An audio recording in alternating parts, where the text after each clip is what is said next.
The data from the Landsat Data Continuity Mission will be the best data that have ever been collected from a Landsat satellite. With increasing population, our land use are changing at rates unprecedented in human history. To manage and cope with these changes, we need to have the observations, the information, the data that allow us to understand what's going on the surface of the Earth where most of us live.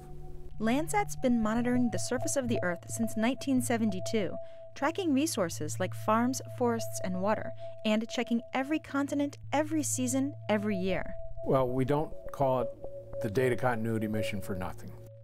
The continuity of those observations is a really critical part of the ability to do the science we do on how climate change and how land use are transforming our planet. The Landsat program and the duration of the Landsat time series is the only record we have of these fundamental changes in land cover, including melting glaciers, including the loss of tropical forests, including the transformation from small-scale family agriculture to large agribusiness. After launch, LDCM will become known as Landsat 8, since it's the 8th in the Landsat program, a partnership between NASA and the U.S. Geological Survey. NASA is responsible for building and launching the satellite, and the Geological Survey is in charge of operations and receiving and archiving the data. LDCM carries 2 instruments, each covering a different part of the electromagnetic spectrum. The OLI instrument monitors the Earth's surface in spectral wavelengths that you and I can see in, that's the visible wavelengths, and also just into the infrared regions, the near-infrared and shortwave infrared regions. The operational land imager is used to track urban sprawl, forest loss and regrowth, changes in farmland, and the melting of glaciers. The thermal infrared sensor instrument, TIRS, monitors the Earth in thermal bands, it actually images temperature on the Earth's surface. With TIRS, scientists are able to track how much water is used by crops on individual farm fields. And the new technology used in LDCM means that both TIRS and OLI will be much more sensitive than previous Landsat sensors. The greatest improvement we've made in the LDCM satellite is that the sensors are what's called push broom sensors and not what was called whisk broom sensors. Push broom sensors have thousands of detectors that just image the Earth as the satellite passes over the surface of the Earth.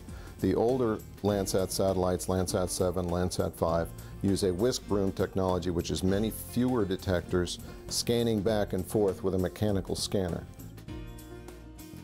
The advantage of the push broom is each detector has a longer time to dwell on each picture element or pixel on the surface of the Earth.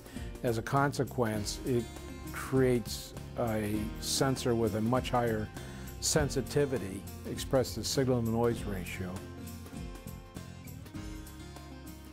T-minus 5, 4, 3, 2, 1, and liftoff. The LDCM Observatory launches out of the Vandenberg Air Force Base in California and launches into what's called a polar orbit. And so it orbits over the North and South poles, taking imagery on the sunlit side of the Earth every time it passes. It takes about 100 minutes to loop around the poles. LDCM will make 14 orbits each day and cover the whole globe every 16 days. Every time they pass over the U.S., Landsat satellites beam data to the USGS Earth Resources Observation and Science Center, or EROS, in South Dakota, one of several receiving stations around the world. This center operates the Landsat archive that contains all of the U.S.-held data from all of the Landsat satellites, and the LDCM data will become part of that archive. All of the data in the Landsat archive at EROS can be obtained by anyone at no cost. This freely available data has led to an incredible blossoming of science research and applications. My favorite part of the Landsat program is the opportunity to think big. With free and open access to data around the world, we're not limited as we once were in our ability to conceive of and analyze large data sets to look at really large-scale changes over continents, over the globe.